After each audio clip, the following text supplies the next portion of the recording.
In less than a decade, artificial intelligence has moved from the quiet confines of academic research labs into the daily lives of hundreds of millions of people. This shift was not accidental. It was propelled by a specific, calculated vision of the future. At the very center of that acceleration stands one figure, Sam Altman. He is not the loudest voice in Silicon Valley, nor is he the most flamboyant billionaire. He doesn't seek the constant media circus that defines some of his peers. But arguably, he is one of the most strategically positioned individuals in the history of modern technology. This is the story of how a young college dropout from the Midwest became the primary architect behind one of the most transformative and controversial companies of the 21st century. Sam Altman was born in 1985 in Chicago and spent his formative years in St. Louis, Missouri. His fascination with the internal logic of computers began almost as soon as he could reach a keyboard. As a child, he didn't just play with machines, he dismantled them, piece by piece, just to understand the invisible systems that made them tick. By the age of 8, he was already teaching himself how to program on a Mac LC2. This wasn't a hobby driven by the desire for prestige or wealth. For Altman, it was about curiosity and, more importantly, control. He wanted to understand complex systems from the inside out, a trait that would later define his entire approach to business and global infrastructure. Following the traditional path of high achievers, he enrolled at Stanford University to study computer science. However, the academic environment felt slow compared to the rapid pulse of the Valley. In 2005, at just 19 years old, he made a decision that would permanently alter his trajectory. He dropped out. The reason was rooted in a pragmatic philosophy. He believed that building something in the real world would teach him more in a month than a classroom could in a year. Silicon Valley, at its core, rewarded raw action over theoretical knowledge. So he chose action, entering a world where venture capital and high-stakes engineering were the only metrics that mattered. His first real bet was Loopt. Launched in the era before smartphones became a universal appendage, Loopt was a location-based social networking app. The idea was incredibly ambitious for its time, real-time location sharing among friends, turning the physical world into a digital social map. The company successfully raised over $30 million in venture capital, a significant sum for a young founder. While Loopt never became a global breakout success on the scale of Facebook, it was acquired in 2012 for $43 million. More importantly than the exit price, it gave Altman something invaluable: absolute credibility inside the inner circles of Silicon Valley. He had proven he could lead, raise capital, and navigate the grueling life cycle of a startup. In 2011, Sam Altman's influence expanded when he joined Y Combinator as a partner. Just 3 years later, at the age of 28, he was handpicked by Paul Graham to become the organization's president. Under Altman's leadership, Y Combinator was no longer just a startup accelerator. It became a global power engine. He scaled the number of companies funded per batch and pushed the boundaries of what a seed-stage investor could do. The accelerator funded and mentored companies like Airbnb, Stripe, Dropbox, and Reddit, entities that would grow to dominate global markets. During this period, Altman's role shifted fundamentally. He was no longer just a founder. He had become a kingmaker, sitting at the intersection of talent and capital. During his tenure at Y Combinator, Altman observed a recurring pattern: influence in the tech world compounds. He wasn't the founder of these multi-billion-dollar platforms, but he was their advisor, their investor, and their confidant at their most formative stages. In the ecosystem of Northern California, capital, talent, and information circulate through highly exclusive networks. By his early 30s, Altman sat at the dead center of one of the most powerful startup networks ever assembled. He understood that the next great leap wouldn't come from a new social media app or a delivery service, but from something far more foundational. He began looking toward the horizon of general intelligence. In 2015, this vision took a concrete form. Sam Altman co-founded OpenAI alongside a group of high-profile figures, including Elon Musk, Peter Thiel, and Ilya Sutskever. The mission was explicit and almost mythological: to ensure that artificial general intelligence, or AGI, would benefit all of humanity.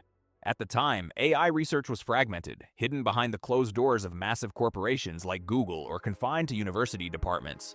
OpenAI positioned itself as a necessary counterbalance, an organization committed to transparency, safety, and the long-term alignment of machine goals with human values. It was a non-profit quest to solve the greatest engineering challenge in history. However, the reality of frontier AI research soon collided with the reality of finance. Originally structured as a pure nonprofit, OpenAI eventually transitioned into a unique capped profit model. This move was deeply controversial and sparked intense debate within the tech community. The reason behind the shift was a cold, hard truth. Training advanced AI models required billions of dollars in specialized hardware and electricity. The infrastructure required to reach the next level of intelligence was something only a few organizations on Earth could afford. This new hybrid structure was designed to attract massive private investment while theoretically preserving a mission-driven governance layer that could stop the pursuit of profit if it endangered humanity. The search for massive scale led to a historic alliance. In 2019, Microsoft invested $1 billion into OpenAI. This was not a simple cash injection, it was a strategic marriage. Microsoft's Azure cloud platform became the exclusive backbone for OpenAI's computing needs. This partnership deepened over the years, evolving into a multi-billion-dollar commitment. It wasn't just about funding. It was an alignment between the world's leading cloud infrastructure and the world's most advanced AI research. This gave Altman the compute he needed to move from small experiments to the massive large language models that would soon shock the world. The true inflection point arrived in November 2022.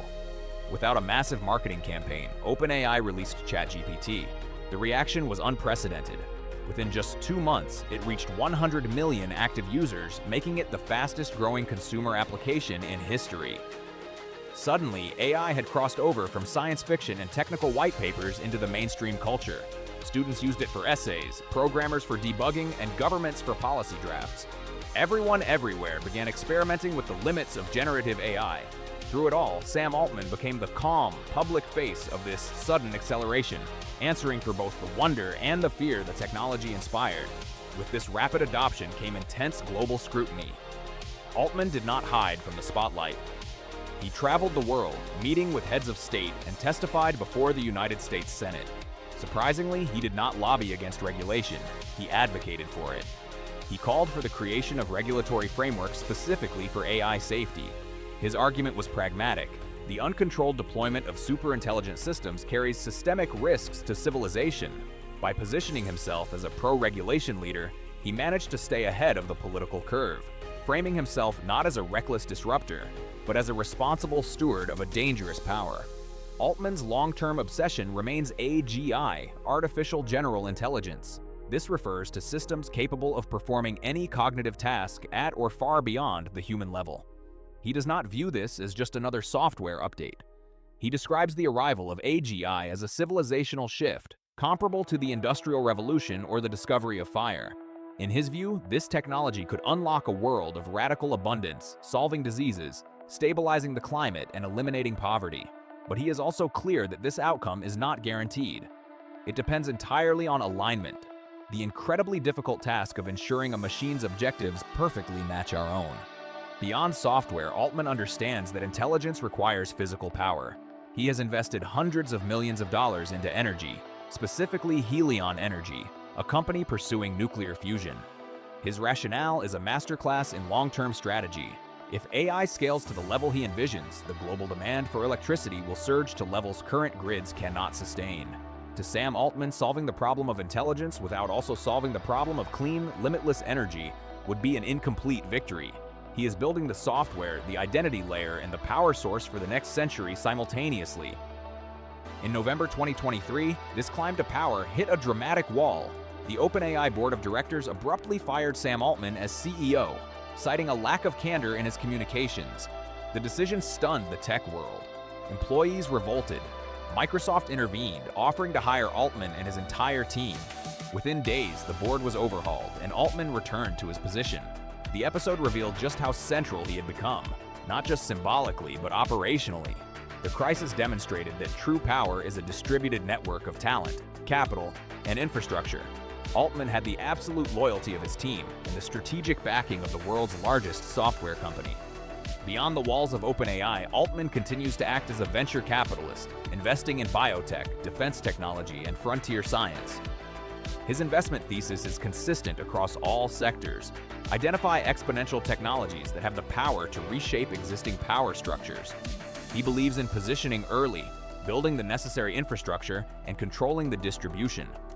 Whether it's life extension or autonomous systems, his bets are always on the next big thing, that will disrupt the status quo. He is not just betting on companies, he is betting on the direction of human evolution. Unlike the more boisterous or aggressive personalities of Silicon Valley, Altman's personal style is one of controlled intensity. He is known for being incredibly direct, analytical, and surprisingly calm under pressure. He projects an image of a philosopher king rather than a traditional corporate executive. He speaks in terms of decades and centuries rather than quarterly earnings. Yet, his strategic decisions and his ability to navigate the highest levels of global power place him at the absolute center of the most consequential technological transition in human history.